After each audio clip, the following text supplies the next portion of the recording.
Poco tiempo después de la organización de la iglesia, misioneros fueron enviados a proclamar el Evangelio. Tuvieron mucho éxito en Kirtland, Ohio.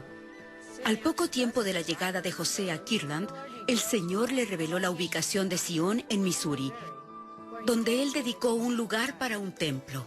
Después él regresó a Ohio y se mudó con su familia aquí, a la granja de John Johnson en Hiram. Fue en esta casa que José encontró un lugar tranquilo y pacífico, donde podría continuar su trabajo de traducir la Biblia. Pero la paz que José encontró no duró mucho. Aunque él había soportado mucha persecución antes, nada se comparaba con lo que le esperaba aquí, en Hiram.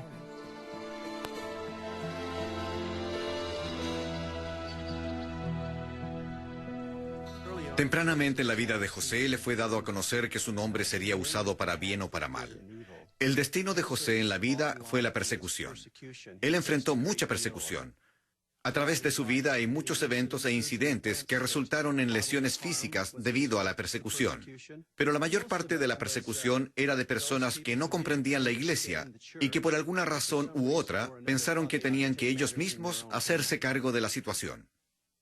José Smith vivió durante un periodo de intolerancia intensa. Aunque Estados Unidos era conocida como la tierra de la libertad, tenía una historia de intolerancia. Y mientras José Smith estaba viviendo en Ohio, muchas personas de distintas religiones y culturas fueron perseguidas. Las personas que eran diferentes y que eran consideradas amenaza para la sociedad eran perseguidas. Y así los mormones fueron objeto de persecución. Los masones, los indios, los abolicionistas, los católicos, fueron todos perseguidos, fueron atacados, sus hogares fueron quemados, les pusieron alquitrán y plumas. Así que José estaba viviendo durante una época cuando era normal que las personas se entusiasmaran, especialmente bajo la influencia del alcohol, para decir, busquemos a los mormones. Y así ocurrió en Ohio. Toda clase de crueles mentiras eran publicadas en los periódicos, especialmente en el Paintsville Telegraph, acerca de los mormones. Editores que usaron términos despectivos contra católicos y masones usaron esos mismos términos para atacar a los mormones. Por eso no es sorprendente que un grupo organizado por dos cabecillas movilizaran a tanta gente contra los mormones, haciendo circular mentiras contra ellos, liderados por dos exmiembros como Ezra Booth y Simon Ryder. Ambos habían entrado en convenios bautismales. Ambos en un punto mostraron fidelidad momentáneamente, pero ambos tuvieron la oportunidad de darle la espalda al profeta José Smith. Ellos veían a José como un gran mentiroso. Ezra Booth escribió una serie de cartas denunciando los males que él vio en el mormonismo. Y Simon Ryder fue visto como el líder en el ataque con alquitrán y plumas a José Smith. Debido a los malos sentimientos que estaban siendo propagados en el área de Hiram por Simon Ryder, Booth y otros, fue necesario que José y Sidney detuvieran la traducción de la Biblia. Ellos junto a otros salieron a predicar para tratar de contrarrestar la oposición que se estaba generando. Pero no tuvo mucho éxito porque en marzo de 1832, una turba de cerca de 50 hombres atacó la granja de John Johnson. Primero atacaron la cabaña de madera donde Sidney Rigdon y su familia estaban viviendo. Sacaron a Sidney de la casa, lo arrastraron por el suelo congelado, su cuerpo fue magullado, lo atacaron y casi lo mataron. Lo cubrieron con alquitrán y plumas y luego se dirigieron hacia la casa de los Johnson para capturar a José Smith.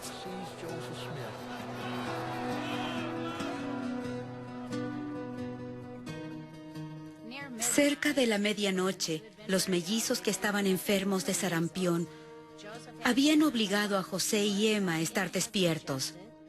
Pero Emma le sugirió a José que se recostara en la cama y que ella continuaría la vigilia. Pero repentinamente, forzando la entrada en su habitación, aparecieron como una docena de hombres. Ella grita, ¡asesinato! Esto obviamente despertó a José. Los hombres comenzaron a sacarlo. Me encontré saliendo por la puerta en las manos de alrededor de una docena de hombres. Algunos tenían sus manos en mi pelo y algunos sujetaban mi camisa, pantalones, brazos y piernas. Se alejaron conmigo como a 150 metros de la casa. Vi a Elder Rigdon tirado en el suelo, a donde lo habían arrastrado por los talones. Supuse que estaba muerto. La gente comenzó a aparecer de todas partes. Uno venía del huerto con una tabla y supuse que me matarían y me llevarían en la tabla. Se reunieron en un consejo y como podía escuchar ocasionalmente alguna palabra, supuse que era para saber si matarme era lo mejor o no. Regresaron después de un rato y me enteré que habían decidido no matarme, pero que me iban a golpear y arañarme bastante, arrancarme la camisa y los pantalones y dejarme desnudo.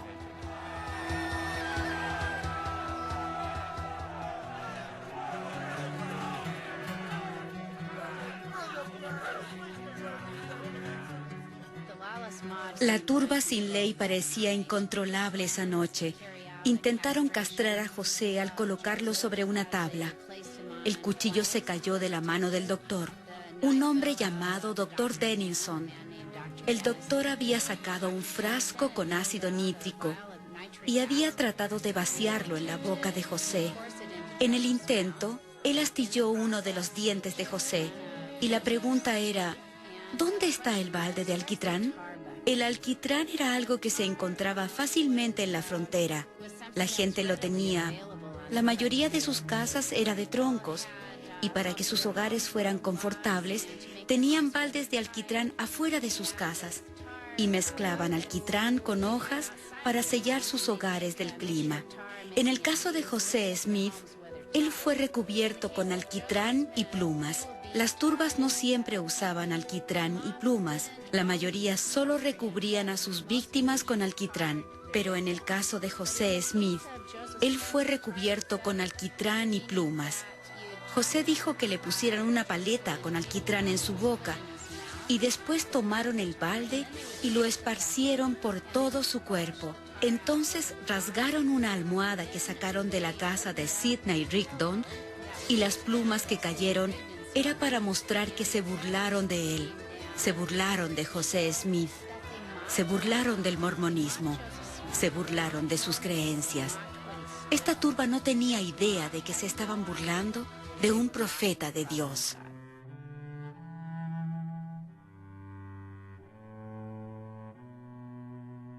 Cuando me acerqué a la puerta estaba desnudo y el alquitrán me hacía ver como si estuviera cubierto de sangre. Y cuando mi esposa me vio, pensó que estaba hecho pedazos y se desmayó. Durante el disturbio afuera, las hermanas del vecindario se habían reunido en mi habitación. Pedí una manta, me pasaron una y cerraron la puerta. Me envolví en ella y entré. Mis amigos se pasaron la noche raspando y removiendo el alquitrán y lavando y limpiando mi cuerpo. Así por la mañana ya estaba listo para vestirme de nuevo. Siendo esta la mañana del domingo, la gente se juntó para reunirse a la hora normal del servicio. Y entre ellos también vinieron personas de la turba. Con toda mi piel raspada y desfigurada, le prediqué a la congregación como siempre, y por la tarde del mismo día, bauticé 3 individuos. Como recordarán, José tenía mellizos de 11 meses de edad, Joseph Smith Murdoch Smith y Julia Murdoch Smith. Estaban sufriendo de sarampión. Por haber estado solos y por las dificultades de esa noche, las complicaciones comenzaron, particularmente en el caso del joven Joseph. El resultado sería que unos pocos días después del incidente del profeta, con el alquitrán y las plumas, Joseph Smith Murdoch Smith murió. Lo que es tan conmovedor acerca de la situación no es solo tener que enterrar a su hijo, sino que viajar inmediatamente a Missouri, ya que las turbas lo querían muerto. Así José se fue, él fue perseguido, y le escribió desde Cincinnati, Ohio, una carta a Emma indicándole que si ella deseaba salvar su vida y la de su hija Julia, ambas debían mudarse a Kirtland. José Smith fue un líder extraordinario. Él perdonó a otros, y aunque como resultado de este evento sufrió la muerte de su primer hijo, él aún estaba dispuesto a perdonar. Y aún así esto no disminuyó su deseo de restaurar la plenitud del Evangelio para bendecir las vidas de las personas que él amaba.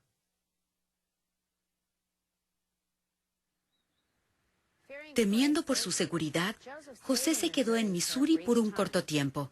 Cuando retornó a Ohio, no fue de regreso a Hiram. En cambio, se mudó con su familia a Kirtland, donde encontraron refugio y seguridad en el piso de arriba de la tienda de Newell K. Whitney. Aquí José administró los asuntos de la iglesia, tradujo la Biblia y continuó recibiendo revelaciones de Dios. A principios de los años 1830, probablemente alrededor de 1832, la iglesia comenzó a sufrir del hecho de que existían dos centros de la iglesia. José usual y primordialmente estaba en Kirtland, pero en Missouri, donde había sido revelado que el condado de Jackson, Missouri, sería el lugar de Sion. Habían líderes enviados a preocuparse de cosas específicas que eran necesarias. Durante el fin de 1832 existían algunos malos sentimientos entre los hermanos en Missouri y los hermanos en Kirtland. Para resolver esto, José Smith envió una carta a W. Phelps en enero de 1833. Incluida en esta carta había una revelación conocida como la hoja del olivo. Y además José dijo, arrancada de un árbol del paraíso. José esperaba que la revelación suavizara algunos de los malos sentimientos que los hermanos de Missouri tenían por los líderes de Kirtland. Le envió la hoja del olivo, la cual fue arrancada de un árbol del paraíso, el mensaje de paz del Señor para nosotros. Porque aunque nuestros hermanos en Sion tienen sentimientos hacia nosotros, los cuales no están de acuerdo con los requisitos del nuevo convenio, todavía tenemos la satisfacción de saber que el Señor nos aprueba y que nos ha aceptado y que ha establecido su nombre en Kirtland para la salvación de las naciones. Los hermanos en Kirtland oran por ustedes incesantemente, porque conociendo los terrores del Señor, temen grandemente por ustedes. Uno tiene la impresión de que José pretendía que fuera una evidencia, demostrando nuevamente a los hermanos en Missouri que él era el profeta y que aún recibía revelación para la iglesia. Y la sección 88 está tan llena de revelaciones sublimes y profundas que sería difícil negar que él era un profeta después de leerla. Incluso en la revelación estaba el mandamiento de construir el templo en Kirtland. Los santos en Missouri tenían la impresión, uno podría incluso decir impresión elitista, de que estaba donde el templo sería construido. Pero José les recuerda a los santos en la carta, señalando a la doctrina de la sección 88, que el templo sería construido en Kirtland, Ohio, y que este sería un lugar para un templo también. Organizaos, preparad todo lo que fuere necesario, y estableced una casa, sí, una casa de oración, una casa de ayuno, una casa de fe, una casa de instrucción, una casa de gloria, una casa de orden, una casa de Dios. La sección 88 fue elaborada para reforzar el derecho de José como profeta. Tendió a recibirla en un momento en que probablemente estaba sintiendo algo de antagonismo de parte de algunos de sus colegas y amigos que habían sido llamados a presidir. Y es interesante que el Señor a menudo consolaba a José con doctrina profunda y sublime. Tuvo el efecto deseado en los santos de Missouri, y la revuelta o el antagonismo que él estaba sintiendo de parte de ellos se disipó, y por un tiempo hubo gran paz, y afortunadamente el crecimiento de la iglesia en Kirtland y en Missouri se mantuvo. Había algunas cosas valiosas que estaban ocurriendo en Kirtland, obviamente, y allí es donde José estaba más o menos supervisando algunas cosas, pero en su mente y en la mente de muchos otros santos, estaban pendientes de lo que pasaba a 1450 kilómetros al oeste en el condado de Jackson, Missouri. Recuerden que en 1831, José y otros ubicaron el emplazamiento para la ciudad de Sion. Habían dedicado un lugar para el templo allí. Estaban en un lugar complicado allí. Existían algunas diferencias importantes entre los mormones y la gente de Missouri en el condado de Jackson. Una de las diferencias fundamentales era que Missouri era un estado de esclavos. Desde que había sido fundado, la esclavitud había sido legal en Missouri, y había muchos esclavos allí. Los mormones y la mayoría viniendo de Nueva Inglaterra y del noroeste no tenían esclavos, y en general se oponían a la esclavitud.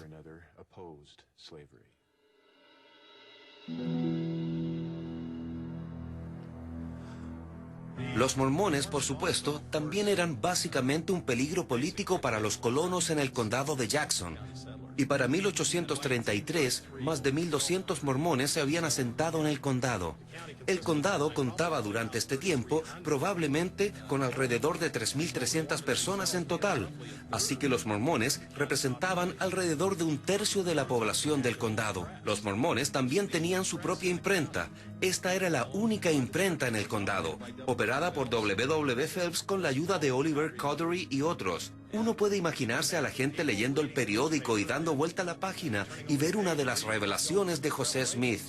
Eso incomodaría a algunos ministros locales que estaban tratando de evitar la influencia mormona en sus congregaciones. Los mormones también tenían una creencia acerca del destino del indio americano, y en esos días eso no era muy aceptado por los norteamericanos en la frontera del oeste. Así que todas estas cosas se combinaron para causar problemas entre los mormones y sus vecinos en Missouri. El Señor les había dicho a los santos que el condado de Jackson sería el lugar de la Nueva Jerusalén. En una de las revelaciones que José recibió, el Señor habló acerca de la gloria que recibiría Sión, y que sería un lugar muy agradable. Sería un lugar de paz, seguridad y refugio, y solo los justos vivirían allí. Y entonces concluye esta revelación diciendo: ahora no permitan que estas cosas vayan al mundo hasta que yo lo considere oportuno. Al venir aquí, algunos de ellos se jactaban porque creían que Dios les había dado esta tierra, que era para ellos y para su herencia, y que sería solo un asunto de tiempo antes que los ciudadanos del condado de Jackson tendrían que ser removidos o unirse a los mormones. Esto probablemente no les pareció muy bien a la mayoría de los habitantes. Entonces, al mismo tiempo que esto estaba ocurriendo, malinterpretaron un artículo que W. Phelps había escrito en el periódico de la iglesia. Interpretaron que el artículo significaba que el plan de la iglesia era, por medio de trabajo misional, convertir a negros libres en el este e invitarlos a Missouri a asentarse con el resto de los santos de los últimos días en el condado de Jackson. Toda la tensión entre los mormones y sus vecinos en el condado de Jackson llegó a un punto insostenible el 20 de julio de 1833. En ese día, una turba que consistía, la mayoría de los reportes dicen, entre 400 y 500 hombres, lo cual es considerable, vinieron y por supuesto se acercaron a Edward Partridge, el líder mormón en el condado de Jackson, y le presentaron 5 exigencias. Después de revisarlas, Partridge dijo que no las podían aceptar. ¿Cómo podemos firmar algo así? Él les dijo: denos 3 meses para conversar esto, para que pudieran comunicarse con José Smith acerca de algunos de los problemas que estaban teniendo. Dijeron que no, tienen 15 minutos, y Partridge se rehusó a firmar. La turba se volvió a reunir detrás del Tribunal de Justicia, se juntaron y se dirigieron a la imprenta en la casa de W. Phelps, y allí saquearon la casa, lanzaron la imprenta por la ventana, la cual estaba en el 2º piso. Edward Partridge y Charles Allen fueron cubiertos de alquitrán y plumas. 3 días después de estos ataques con alquitrán y plumas, el 23 de julio, la turba se vuelve a convocar. Esto fue de acuerdo a una cita previa. Y nuevamente comenzaron a amenazar a los santos. En este momento, varios líderes de la iglesia se adelantan y ofrecen sus vidas. Literalmente sus vidas. Mátennos, solo dejen al resto de los santos de los últimos días tranquilos. Y la turba se rehúsa a hacer eso. No quieren solo un par de vidas, quieren a los santos de los últimos días fuera del condado. Los líderes de la turba y los líderes de los santos de los últimos días preparan un acuerdo donde los líderes acceden a que la mitad de los santos, incluyendo los líderes y sus familias, estarán fuera antes del 1 de enero de 1834. Y después el resto de los santos saldrán antes del 1 de abril de 1834. Al firmar este acuerdo, los santos no tenían ninguna intención de cumplirlo, ni tampoco estaban realmente obligados a hacerlo. Con una pistola en sus costillas, nada que uno firme es legal o moralmente válido, así que lo que están haciendo es ganar tiempo. La turba se da cuenta de esto a fines de octubre de 1833. Se dan cuenta que los santos no tenían ninguna intención de cumplir este acuerdo, así que el 31 de octubre, la noche de brujas, no podrían haber escogido una mejor noche. La turba comienza sistemáticamente a lanzar a los santos de sus hogares. Trágicamente, los santos de los últimos días fueron dominados y eventualmente forzados a entregar sus armas. Debido a esto, estaban literalmente indefensos y no tuvieron otra alternativa que acceder a las demandas de los ciudadanos del condado de Jackson, que exigían una mudanza inmediata del condado. José estaba en Kirtland mientras todo esto estaba ocurriendo en Missouri. Él estaba muy afligido por esta situación. Esto afecta mucho a José. Al mismo tiempo, él lo veía venir. Él había estado al tanto de los problemas que se estaban produciendo en Missouri entre los mismos santos. Él sabía que la gente había estado yendo sin haber sido llamada. Él sabía que muchos no estaban viviendo la ley de consagración como se les había indicado hacerlo en Missouri. No estoy muy asombrado de lo que ha ocurrido a ustedes o lo que le ha ocurrido a Sion, y les podría decir los por qué y los dónde de todas estas calamidades. Pero cuidado, que es vano advertir y entregar preceptos, porque todos los hombres están naturalmente dispuestos a caminar por sus propios senderos. Pienso que en el análisis final en la mente de José, el condado de Jackson no fue algo que la gente de Missouri les quitó. Fue algo que los santos de los últimos días perdieron.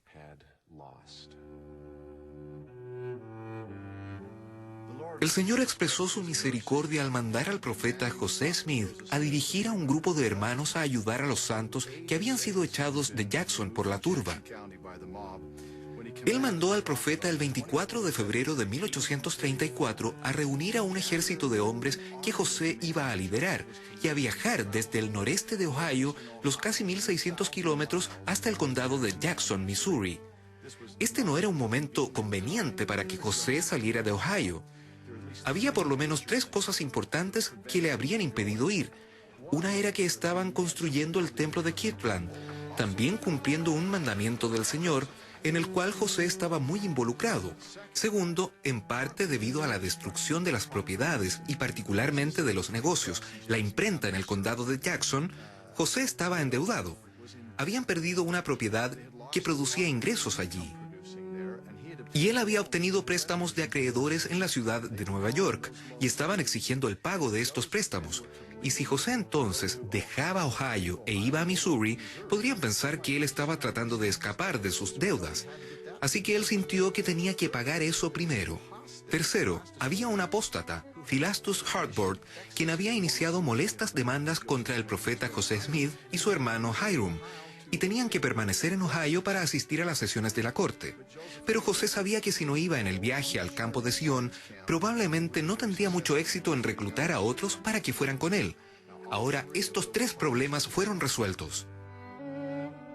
La revelación que conocemos como la sección 103 de Doctrina y Convenios fue dada a principios de 1834 y mandaba que para redimir a Sion, la gente reuniera un mínimo de 100 personas y hasta 500 personas para ir a Missouri y ayudar a los santos a reclamar sus tierras.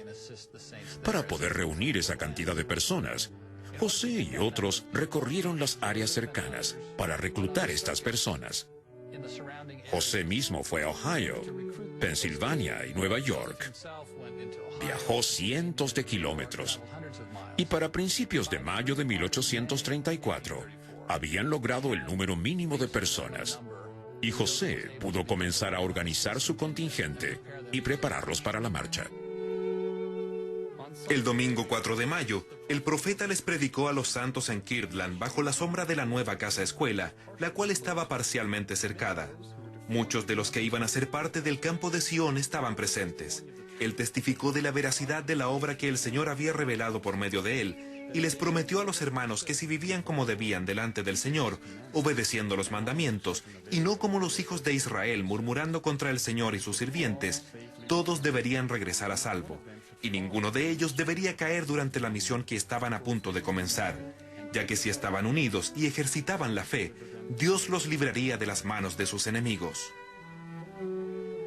Esto marcó la pauta para todo el campo y lo diferenció de cualquier otro que podría estar viajando por la misma ruta. Realmente el sendero no iba a ser el camino polvoriento o con barro que se dirige desde Ohio a Missouri, iba a ser el camino de rectitud.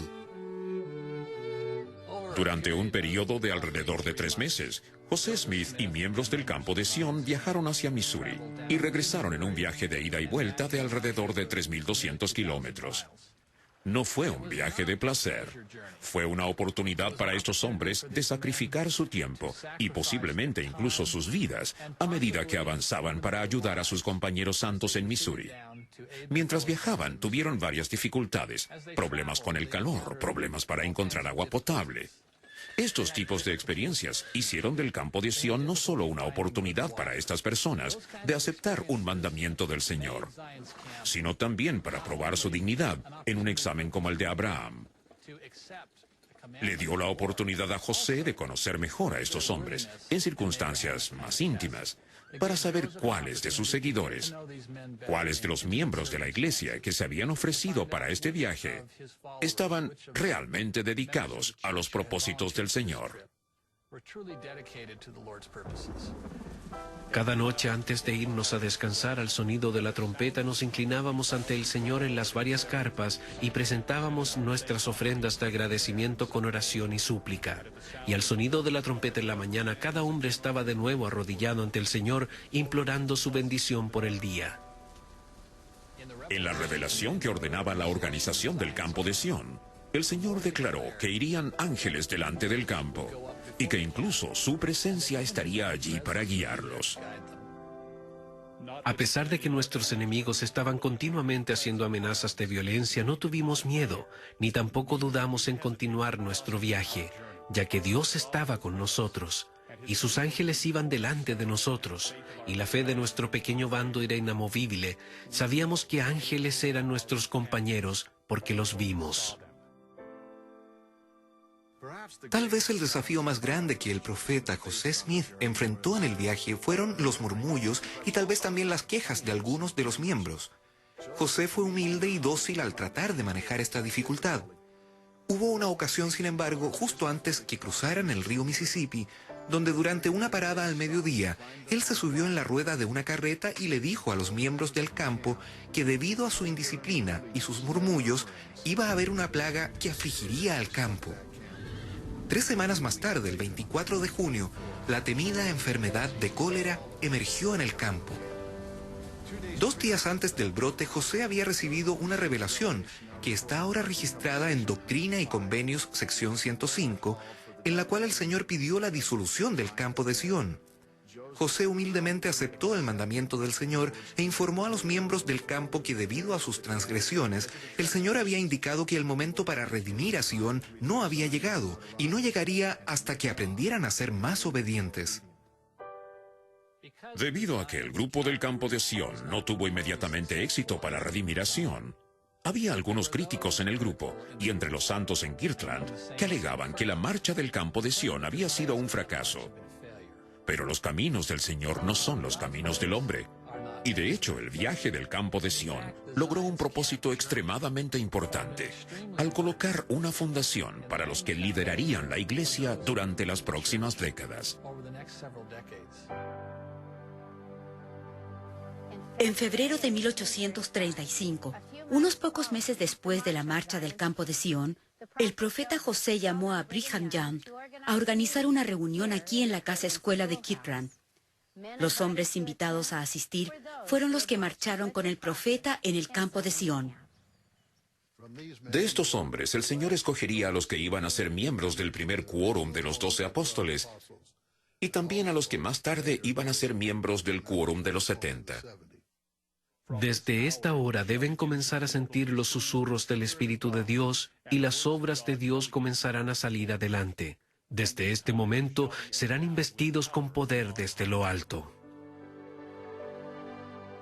Después de un descanso, José indicó que el primer asunto de negocios sería la selección de los miembros del quórum de los 12 apóstoles. En junio de 1829, el Señor designó a Oliver Cowdery y a David Whitmer para ser los que escogerían a los 12 apóstoles.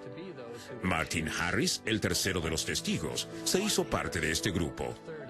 En esta reunión fueron dirigidos por José Smith para seleccionar en oración los 12 hombres de esta audiencia que se convertirían en los 12 apóstoles.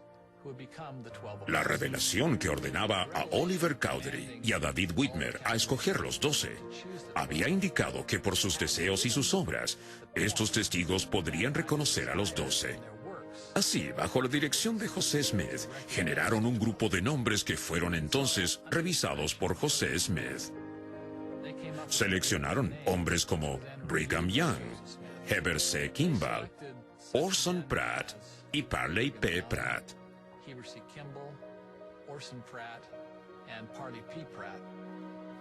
Había otras personas prominentes. Thomas B. March se convierte en el presidente del Quórum de los 12 por virtud de antigüedad, a pesar de que él fue uno de los últimos en ser ordenados.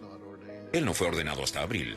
Son hombres muy prominentes. No creo que podamos apreciar completamente el poder de estos grandes apóstoles. Después que los 12 fueron escogidos y ordenados, Oliver Cowdery presentó el cargo apostólico. En su cargo apostólico, él explicó los deberes y responsabilidades de los miembros del Quórum de los 12, y después él tomó a cada miembro por la mano y le preguntó a cada uno si estaba dispuesto a aceptar el cargo que le había sido entregado. Uno a uno respondieron que sí, que lo harían. Después de llamar a los 12 y a los 70, José Smith les respondió a algunos de los de Kirtland que estaban desilusionados porque los miembros del campo de Sion no habían tenido la oportunidad de pelear en Missouri. Dios no quiso que ustedes pelearan. Él no podía organizar su reino con 12 hombres para abrir la puerta del Evangelio a las naciones de la tierra y con 70 hombres bajo su dirección para seguir sus pasos, a menos que Él los escogiera de un grupo de hombres que habían ofrecido sus vidas y que habían hecho un sacrificio tan grande como lo hizo Abraham. Ahora el Señor obtuvo sus 12 y sus 70, y habrán otros quórumes de 70 llamados que harán el sacrificio, y que aquellos que no han hecho sus sacrificios y sus ofrendas ahora, las harán de hoy en adelante.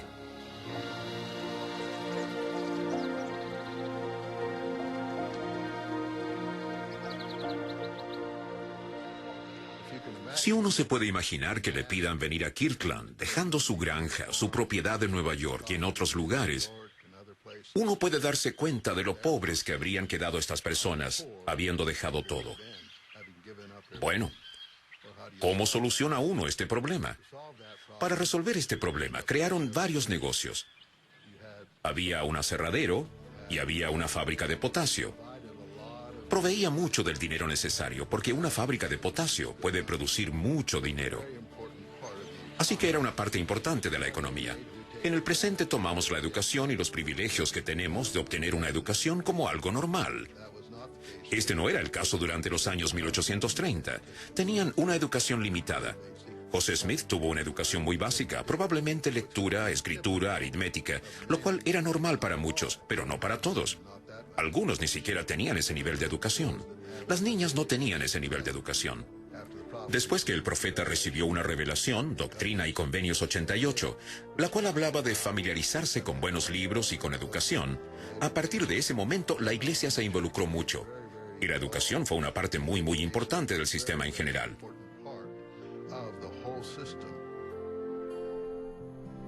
La tienda de Newell K. Whitney fue una parte muy importante de la comunidad en Kirtland. Aquí era donde la vida y las actividades transcurrían en Kirtland, debido a que la gente venía a comprar todo tipo de artículos. Para comprar su hilo, para comprar sus zapatos. Por supuesto, los zapatos no tenían derecho o izquierdo. Se convertían en derecho o izquierdo de acuerdo a cómo uno los usaba. Tenían libros, por supuesto. Aquí se habrían vendido copias del libro de Mormón. Así que realmente era donde uno venía a comprar artículos de uso diario en Kirtland. Fuera de aquí habría operado el primer almacén del obispo. Así, a medida que el pobre y el necesitado vinieron a Kirtland, y había muchos de ellos, porque habían dejado todo lo que tenían. Este gran obispo, bueno y cortés, habría provisto lo básico para las necesidades de los pobres de la comunidad. Otra parte importante de la tienda de Newell K. Whitney es que fue remodelada por Levi Hancock como residencia del profeta José. ¿Se pueden imaginar ser Emma nunca teniendo un lugar propio y viviendo con una familia tras otra? Eso debe haber sido muy difícil. Pero ahora por lo menos ella tiene parte de un hogar. una tienda, pero por lo menos en el piso de arriba tendría algo de privacidad. También aquí había una despensa. Al lado de la despensa estaba la sala de traducción. Era una habitación muy importante, porque la mayoría de las revelaciones que están registradas en Doctrina y Convenios fueron recibidas en esta habitación, más que en cualquier otro lugar en la historia de la Iglesia. Aquí es donde José Smith completó la traducción de la Biblia. La habitación en la esquina noroeste del edificio fue construida por Levi Hancock como una habitación especial, donde podían tener la escuela de los profetas, la cual se convirtió en una parte muy importante del entrenamiento de los misioneros al salir a predicar el Evangelio.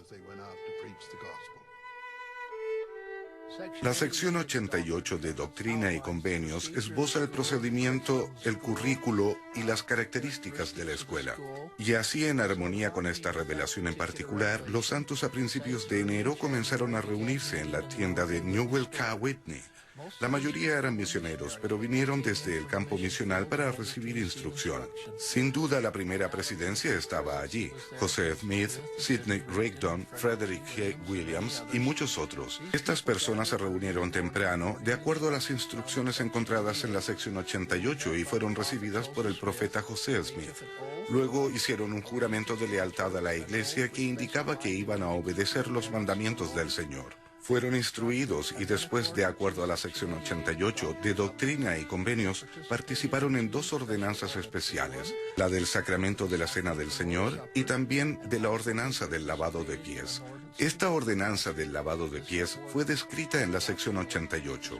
Estaba en armonía con la ordenanza efectuada por los apóstoles, por el Señor, como está descrito en el Nuevo Testamento. Esta escuela de los profetas, como él la llamó, era para seguir algunos procedimientos bastante específicos. Por ejemplo, ninguna persona indigna debía ser admitida que, como el Señor dice, contamine mi santa casa. Así que solo personas dignas podían ser incluidas en los que asistían a la escuela de los profetas. También, después de que la palabra de sabiduría fuera recibida, les era requerido a los que asistían que vivieran de acuerdo a este principio. Además, aceptaron un compromiso de no discutir fuera de la escuela las cosas sagradas que eran presentadas allí. Así que uno ve de muchas maneras que los procedimientos que eran utilizados en la escuela fueron después utilizados en la adoración en el templo.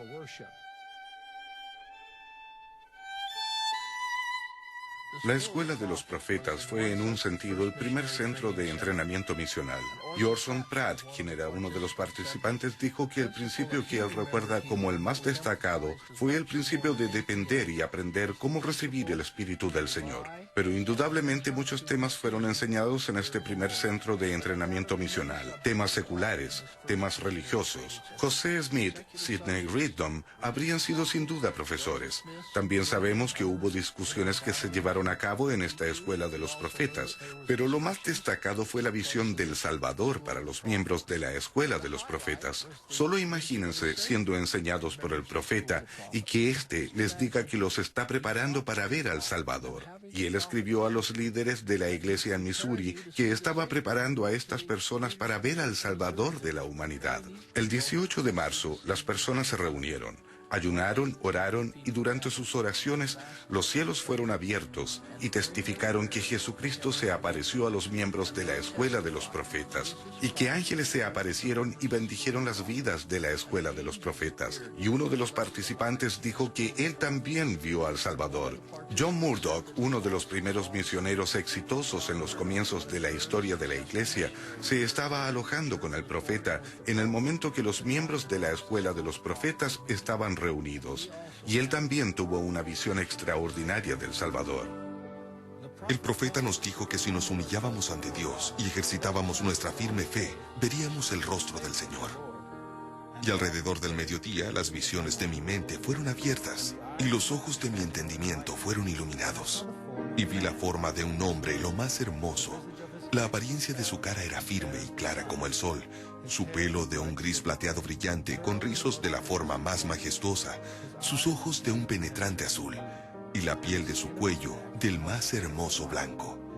Y él estaba cubierto del cuello a los pies con un manto suelto blanco puro, más blanco que cualquier prenda que haya visto antes.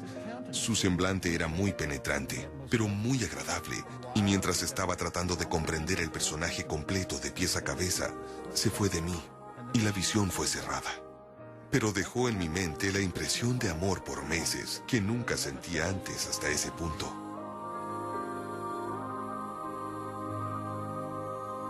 En la primavera de 1833, la Escuela de los Profetas cerró. Los misioneros fueron enviados al campo misional. Ahora estaban llenos de un nuevo entusiasmo. Habían tenido experiencias espirituales especiales y habían aprendido a confiar en el Espíritu del Señor. Aunque la tienda de Newell K. Whitney sirvió como el hogar inicial de la Escuela de los Profetas, el Señor mandó a los hermanos a buscar el aprendizaje en una casa de oración. De acuerdo a sus divinas instrucciones, los santos hicieron planes para construir un templo. Este edificio albergaría la escuela y proveería un lugar sagrado para que los santos recibieran instrucciones desde lo alto. El emplazamiento que fue escogido está en un lugar prominente junto al sur de los llanos. Fue aquí donde los santos comenzaron la construcción del templo. José Smith fue el capataz de gran parte del trabajo. Una cosa interesante es cómo el templo fue diseñado. No podemos encontrar planos del templo, pero tenemos una buena descripción de Truman Angell, quien más tarde se convirtió en el arquitecto del templo de Salt Lake. Él dijo que se había reunido con Frederick G. Williams y que uno de los trabajadores dijo: «Presidente Williams, ¿la manera como fue construido el templo fue tal como usted lo vio en su visión?» Y él dijo sí. Entonces le dijo a Truman Angell: «Nosotros tres, José Smith, Sidney Rigdon y Frederick G. Williams, estábamos arrodillados orando. Y cuando estábamos orando, tuvimos una visión. El templo se apareció justo sobre nuestras cabezas. Él dijo, podíamos ver por dentro del edificio. Conocimos en detalle su estructura. Y él dijo, al pasar por sobre nosotros, entendimos por qué el templo es como es».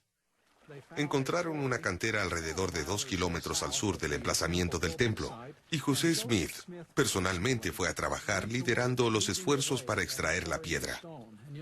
Y como todos sabemos, esto es un trabajo duro. No tuvieron acceso a equipamiento, no pudieron comprar los materiales adecuados. Pero el profeta estaba convencido que a pesar de las dificultades, el Señor bendeciría a los santos en esta importante labor. Grandes esfuerzos se hicieron para acelerar el trabajo en la casa del Señor, y a pesar de que fue comenzada como lo fue, con nada como medios, las cosas se facilitaron a medida que avanzamos y los santos se regocijaron.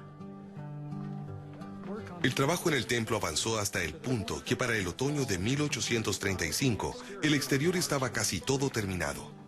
La última capa de yeso estaba siendo aplicada, y un aspecto único era la cristalería y vajilla que fue molida y mezclada con el yeso para darle una apariencia brillante. La cristalería que fue mezclada con el yeso era probablemente cristalería desechada en su mayoría, pero creo que algunos de los santos indudablemente dijeron, bueno, déjenme agregar incluso mi cristalería fina. Quiero ayudar a que la casa del Señor sea lo más hermosa posible. El interior también estaba siendo terminado bajo la dirección de Brigham Young, que tenía experiencia como carpintero y como vidriero. Esto significa alguien que trabaja con vidrio. Así que él estaba bien calificado para hacer este tipo de trabajo. Y las mujeres estaban completamente involucradas, como lo habían estado en casi todo lo demás de valor que la iglesia ha hecho. Las mujeres hicieron alfombras y cortinas para el templo, hicieron ropa para los trabajadores, y proveyeron apoyo en otras maneras. El templo de Kirtland era un edificio extraordinario. Se veía como muchos otros edificios del este en relación al exterior. Un edificio de 3 pisos con una torre. Pero cuando uno considera su ubicación, era un edificio enorme. Y en el interior era muy diferente. El primer piso tenía a ambos lados, en el lado oeste y el lado este, 3 gradas de púlpitos. Y estos púlpitos eran tallados a mano y eran muy diferentes. También tenían sillas en el edificio, bancas que podían ser giradas en cualquier dirección para que la congregación pudiera mirar a los púlpitos al este o al oeste. La sala tenía todo tipo de cortinas, las que al ser bajadas podían dividir en 4 cámaras o 4 salas de clases el piso principal. Y lo más importante es que había cortinas que podían ser bajadas alrededor del púlpito para que pudieran tener un área sagrada. El segundo piso era muy similar al primero. Y el tercer piso era muy diferente. Estaba dividido en salas de clases. Así este edificio era un edificio público y era una escuela. Estaba abierto al público, estaba abierto a los santos de los últimos días y a los que no eran santos de los últimos días. Pero era una estructura increíble cuando uno ve la pobreza de la gente. Fue extraordinario que pudieran, por medio del poder del Señor y a través de sus sacrificios, construir esta estructura. Las experiencias espirituales asociadas con el templo de Kirtland comenzaron incluso antes de que el edificio estuviera completamente terminado. Por ejemplo, el 21 de enero de 1836, esto sería alrededor de 2 meses antes de la dedicación, José Smith y otros fueron convocados al piso de arriba del templo en su oficina personal. Y en esta ocasión recibieron una visión maravillosa. Está registrada en lo que hoy conocemos como Doctrina y Convenios, sección 137. Vieron el reino celestial y describieron su belleza, las llamas circundantes de fuego que eran sus puertas y las calles que parecían estar pavimentadas de oro. Y en este glorioso reino el profeta vio a su padre. Ahora su padre aún vivía y estaba, de hecho, allí mismo en la habitación. Así que esta era una visión del futuro. Pero él también vio a su hermano Alvin, un hermano que había muerto años antes, pero que había sido muy importante para la familia Smith. Pero verlo en el reino celestial debe haber sido una sensación maravillosa. Pero él se preguntaba acerca de esto. Y el Señor en esta visión le dijo que todos los que hubiesen recibido el Evangelio de todo corazón, si hubiesen tenido la oportunidad, podrían aún convertirse en herederos del reino celestial. Ahora esta es la base para la gran obra de la salvación de los muertos. Nada fue revelado en esta ocasión concerniente a ordenanzas específicas por los muertos. Pero esto vendría más tarde. Muchos de los hermanos que recibieron las ordenanzas de lavamiento y unción conmigo vieron gloriosas visiones también. Ángeles les ministraron al igual que a mí, y el poder del Altísimo descansó sobre nosotros. La casa fue llena con la gloria de Dios, y gritamos, «Hosana a Dios y al Cordero». Algunos de ellos vieron el rostro del Señor, y todos estuvimos en comunión con el huésped celestial. Por los siguientes 2 meses, las reuniones inspiradoras continuaron. De hecho, ha sido informado que por lo menos en 10 distintas sesiones, personas han reportado haber visto ángeles e incluso el rostro de Dios. Ahora todo esto llegó al clímax, el 27 de marzo con la dedicación del templo de Kirtland. Personas habían venido de todas partes para asistir a este servicio, el cual debe haber estado anticipado por algún tiempo, incluso en Missouri, a cientos de kilómetros de distancia. Y es estimado que miles de personas se reunieron y el templo fue diseñado para acomodar a 500 personas. Bueno, 1000 personas ingresaron al edificio. A las 9 en punto comenzó la reunión, con cantos y una oración. Y entonces hubo un discurso por Sidney Rigdon, que duró 2 horas y media. Él habló acerca del gozo, porque ahora el Salvador tenía una morada aquí en la tierra, literalmente una casa de Dios. Fue entonces seguido por la parte más importante de la reunión, la cual era la oración dedicatoria ofrecida por el profeta José Smith. Y ahora te pedimos, Padre Santo, en el nombre de Jesucristo, el Hijo de tu seno, en cuyo nombre solamente puede administrarse la salvación a los hijos de los hombres, te pedimos, oh Señor, que aceptes esta casa, la obra de las manos de nosotros, tus siervos, la cual nos mandaste edificar. Porque tú sabes que hemos hecho esta obra en medio de gran tribulación, y de nuestra pobreza hemos dado nuestros bienes para construir una casa a tu nombre, a fin de que el Hijo del Hombre tenga un lugar para manifestarse a su pueblo. Después que la oración concluyó, la congregación se puso de pie e hizo lo que llamamos el grito sagrado de Hosana, sosteniendo un pañuelo blanco por sobre sus cabezas, gritando estas palabras juntos: Hosana a Dios y al Cordero, amén y amén. Fue una ocasión gloriosa. Elisa R. Snow, recordándola, Dijo que fue hecha con tanto poder que casi parecía levantar el techo del edificio. Ahora, es interesante destacar que esto fue un domingo de Ramos, el día en el cual los cristianos alrededor del mundo recuerdan la ocasión cuando el Salvador descendió desde el Monte de los Olivos y la gente salió a saludarlo agitando ramos de palmera y aclamando «Hosana, Hosana». Así que es bastante interesante que en el mismo día que los cristianos alrededor del mundo recuerdan ese grito de Hosana, el grito de Hosana fue restaurado como parte del acto de dedicación en el templo de Kirtland.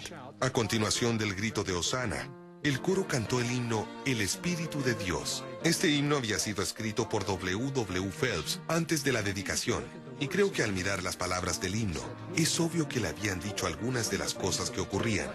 Por supuesto, el estribillo del himno refleja el gran grito de Hosana, y este himno ha sido usado en cada dedicación de un templo desde ese momento, y en otras ocasiones especiales.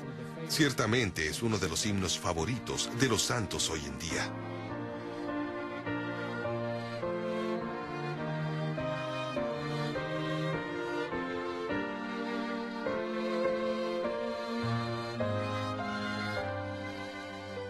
En la tarde, una reunión del sacerdocio fue realizada en el templo, y manifestaciones espirituales fueron características de esta reunión también. No solo las personas en la reunión, sino incluso personas en el área escucharon lo que describieron como un extraño sonido de un torrente. No sé cómo lo describiríamos hoy, pero ellos pensaron que era una cosa extraña. Salieron corriendo para ver qué pasaba y pudieron ver una luz que provenía de la dirección del templo. Y pensaron, oh no, el templo se está quemando, está en llamas. Pero al correr hacia el edificio, pudieron ver una luz suspendida en el aire y ángeles arriba. Y podían escuchar un coro celestial. Pero también dentro del templo estaban ocurriendo cosas maravillosas. El hermano George A. Smith se levantó y comenzó a profetizar cuando un ruido fue escuchado como el sonido de una poderosa ráfaga de viento, la cual llenó el templo y toda la congregación se levantó simultáneamente, siendo movida por un poder invisible. Muchos comenzaron a hablar en lenguas y profetizar, otros vieron gloriosas visiones y contemplé el templo lleno de ángeles, lo cual lo declaré a la congregación. Con todo lo maravilloso que fueron los eventos el día de la dedicación, los eventos de la semana siguiente fueron aún más importantes. El domingo 3 de abril era el domingo de Pascua y las reuniones se llevaron a cabo en el templo. El templo estaba lleno de gente, pero José Smith y Oliver Cowdery se fueron a los púlpitos del lado oeste del piso principal. Estos serían los púlpitos del sacerdocio de Melquisedec. Y el templo fue diseñado de tal manera que los que eran llamados velos eran en realidad divisores de lona para dividir el salón que podían ser bajados. Y así fue hecho. Así José y Oliver estaban solos en estos púlpitos del sacerdocio de Melquisedec cuando una serie de maravillosas visiones ocurrieron. El Señor Jesucristo se les apareció al profeta José y a Oliver, y por supuesto el Señor acepta el templo. Y después que el Señor se le apareció al profeta José y a Oliver Cowdery, una serie de visiones se desplegaron, en las cuales el profeta y Oliver vieron a Moisés, quien restauró llaves, llaves de poder y llaves de conocimiento. Y entonces Elías restauró llaves, y al final de todo, el profeta Elías vino y restauró llaves de poder y conocimiento, llaves que pertenecen a la plenitud del sacerdocio. El templo de Kirtland fue un lugar realmente importante en la fe de los santos de los últimos días. Fue el primer templo, el primero de muchos que ahora han sido construidos alrededor del mundo. Templos en los cuales las mayores bendiciones del Evangelio están disponibles. Templos en los cuales podemos extender a aquellos que han muerto sin la oportunidad de las bendiciones que disfrutamos en el Evangelio, como el de las familias que son unidas por la eternidad. Todo esto fue hecho posible por el profeta José Smith. El profeta José Smith tomó el cielo y lo trajo a nuestro alcance. Nos tomó en la tierra y nos elevó para ser participantes en esta intersección, si se quiere, entre el cielo y la tierra. y esta intersección entre el cielo y la tierra se realiza en los templos. Y la expiación del Señor Jesucristo está al centro de todo lo que ocurre en los templos. Y los templos nos entregan una orientación en el universo para ayudarnos a entender qué ocurrió antes y qué va a ocurrir después. Pueden imaginarse lo empobrecidos teológicamente, doctrinalmente, espiritualmente, que estaríamos sin las maravillosas revelaciones que nos fueron dadas y los principios y las prácticas reveladas por el profeta José Smith. Al gran profeta, rindamos honores. Él nos ha dado tanto para bendecir nuestras vidas ahora y para bendecir nuestras vidas por la eternidad.